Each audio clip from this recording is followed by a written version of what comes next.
Next topic is decline of the Delhi Sultanate. So in this topic we will discuss what are the various reasons why did the Delhi Sultanate came to an end. The last ruler of the Delhi Sultanate was Ibrahim Lodi, which belonged to the Lodi dynasty.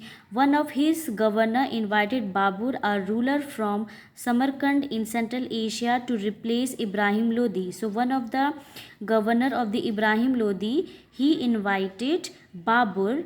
Okay, he invited Babur's, and Babur was a ruler from the Samarkand, which is present in the Central Asia, in order to replace the Ibrahim Lodi and establish a new empire in India, which is popularly known as Mughal dynasty. Babur was already facing a lot of trouble at his kingdom at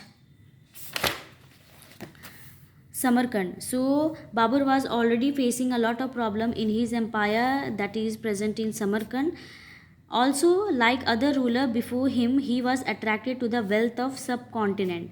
So first reason was that he was facing a lot of problem in his empire or in his kingdom, that is Samarkand, and other reason was that he was attracted towards the wealth and glory or the famous or the famous resources of the Indian subcontinent.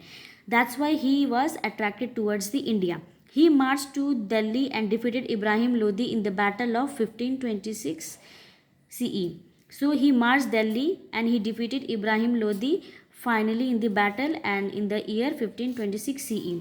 With this, the Delhi Sultanate finally ended and Babur gained control over Delhi and Agra. So with the end of this battle, which was taken place in 1526 CE, Delhi Sultanate was finally came to an end and Babur gained control over Delhi and Agra. This marked the beginning of a new period in Indian history. So with the end of Ibrahim Lodi, this marked as a new beginning of a new period in Indian history, which is popularly known as Mughal dynasty.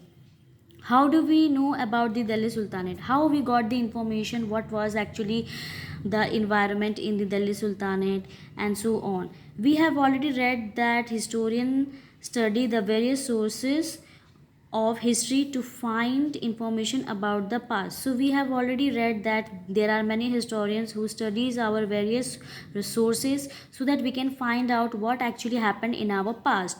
There are many sources which give us information about the Sultanate period, such as monuments, coin, and various books written during the reign of different ruler. So how we got the information? We got the information by the monuments which were constructed during the Delhi Sultanate period, different types of coins which were excavated or found which belongs to the Delhi Sultanate period, and there were many books which were written during the Delhi Sultanate or in the period of different rulers, through which we come to know that who or which emperor had contributed in the expansion of the Delhi Sultanate. The historians study these sources of history and find information about the past. So it is the historian who study these sources, that is the monument, coins and books, and they find out what actually happened in that particular year or in that or what happened in our past. There are two pictures: the tomb of Sikandar Lodi, the Sultan of Delhi between 1489 CE and 1517 CE, and the next is the tomb of Ghiyasuddin Tughlaq. So these are the important monuments through which the historians have excavated and or they have taken or they have find the information through which we come to know about the Delhi Sultanate. And with this we end the chapter.